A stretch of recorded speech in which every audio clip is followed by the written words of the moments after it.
tous dans une nouvelle vidéo. Aujourd'hui on va parler jeûne intermittent, c'est parti. Donc pour commencer on va définir un petit peu qu'est-ce que le jeûne intermittent. Le jeûne intermittent, pour le coup, comme son nom l'indique, c'est une alternance de phase entre une période d'alimentation et une période de jeûne, donc de non-alimentation.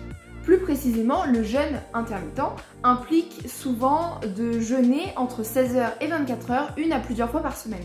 Aujourd'hui, on va majoritairement parler du jeûne qu'on appelle 16-8. C'est donc un jeûne qui implique de ne pas manger pendant 16 heures et de manger pendant 8 heures. Donc dans la phase conseil qui va arriver juste après, bien évidemment, vous allez voir que on ne fait pas 8 heures de prise alimentaire continue, bien évidemment. Donc le jeûne intermittent, initialement, n'a absolument pas été créé pour la perte de poids et moi je ne le conseille pas forcément pour la perte de poids en tant que professionnel de santé. Le jeûne intermittent, l'idée c'est de mettre notamment ses intestins et son système digestif au repos.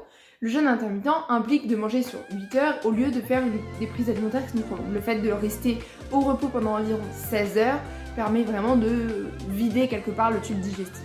Il est souvent utilisé dans un cadre de perte de poids parce que de fait les gens mangent moins.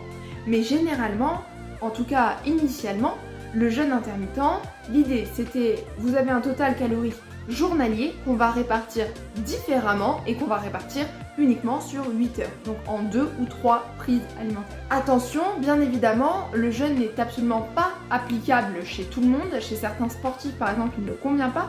Chez certaines personnes avec un rythme de vie particulier, il ne convient pas. Et je vous invite bien évidemment à vous faire accompagner par un professionnel de la nutrition si vous souhaitez entamer un jeûne intermittent. Je vais maintenant vous donner 3 conseils pour réaliser votre jeûne intermittent, des conseils que je pourrais largement donner en consultation. Donc tout d'abord, le premier conseil, c'est de commencer progressivement. Bien évidemment, vous n'allez pas vous lancer du jour au lendemain à vous dire « Ok, donc à partir de maintenant, je ne mange plus ». Non, ça marche pas comme ça le jeûne. Le jeûne, ça se fait petit à petit, ça se met en place petit à petit et l'idée, c'est vraiment d'y aller progressivement. Comme dans l'entraînement sportif, l'idée, c'est d'y aller progressivement. Ensuite, un point très important, et c'est pas moi qui vais vous l'apprendre, l'hydratation. L'hydratation, bien évidemment, est un point qui est très particulier, sachant que en fonction du rythme de chacun, pendant la période de 16 heures, certains décident de ne pas boire du tout. Donc, qui dit ne pas boire pendant 16 heures, dit il faut aussi que les apports hydriques soient apportés pendant les 8 heures où on réalise des prises alimentaires finalement. L'hydratation est un point qui est primordial. Je vous rappelle que votre corps peut vivre plusieurs jours sans manger. Par contre, il ne peut pas vivre plus de 3 jours sans boire. Ça, c'est pas possible. Donc, risque vital. Et ensuite, le dernier conseil, bien évidemment, c'est de respecter un équilibre alimentaire global qui reste indispensable pour une bonne santé.